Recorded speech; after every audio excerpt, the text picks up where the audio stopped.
Have you ever noticed how easy it is to complain? A small inconvenience, a bad day, someone cuts you off in traffic, and without thinking, you're already complaining. But what if I told you that every time you complain, you're quietly giving away your power, that you're choosing to suffer twice, once from the situation, and again from your reaction to it? The Stoics believe that complaining is one of the surest paths to misery, and they might just be right. Imagine this. You wake up late, spill your coffee, your phone dies, and your boss sends you a passive-aggressive email. You sigh, complain, maybe even rant. But here's the thing. Did complaining fix any of that? Did it solve the problem, or did it just make you feel worse? The ancient Stoic philosophers like Marcus Aurelius, Seneca, and Epictetus believed that our reaction to life matters more than life itself. They taught that events are neutral. It's our interpretation that makes them good or bad. Complaining, then, is just one way we distort reality. We take what simply is and turn it into something tragic, dramatic, or painful, all in our heads. Think about Epictetus, a former slave who became one of the greatest Stoic teachers. He had every reason to complain, yet he said, "It's not what happens to you, but how you react to it that matters."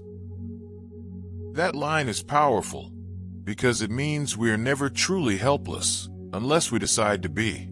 Now ask yourself, what does complaining actually do? It doesn't change reality. It doesn't make things better. Most of the time, it's just a habit, a negative loop we fall into.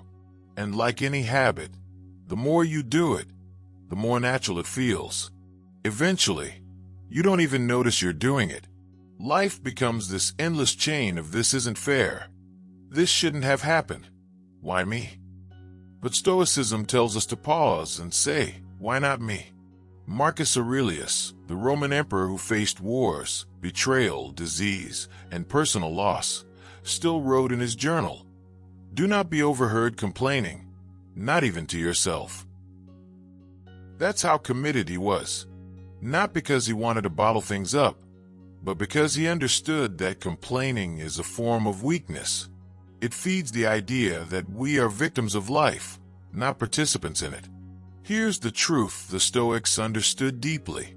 The world owes you nothing. You weren't promised comfort, fairness, or control. And once you accept that, you're free. Free to act, to respond, to live without constant resistance. Complaining is a form of resistance. It's fighting reality, and reality always wins. So what do you do instead? You adapt. You accept.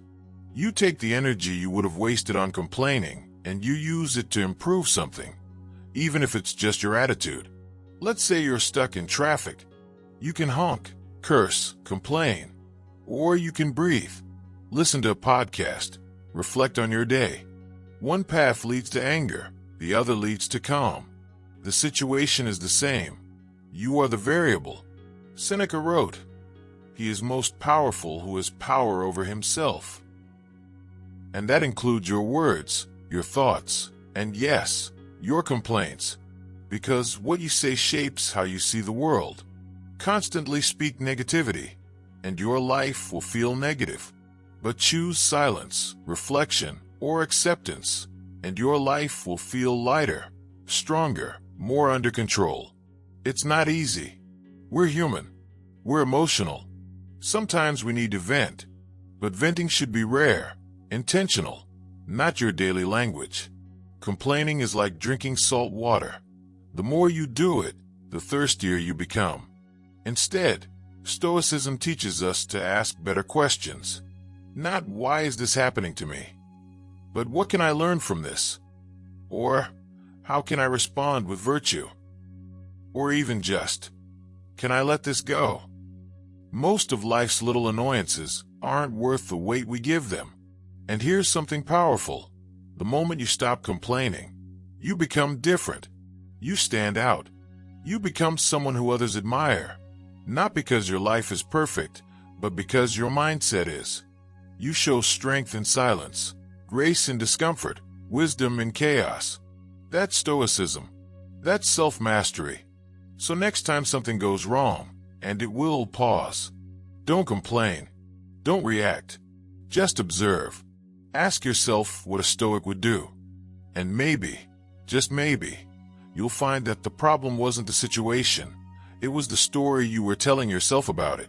And if you found even a little peace in these words, consider subscribing for more Stoic insights. Because life isn't about avoiding challenges. It's about learning how to face them with strength, clarity, and calm. Thanks for watching.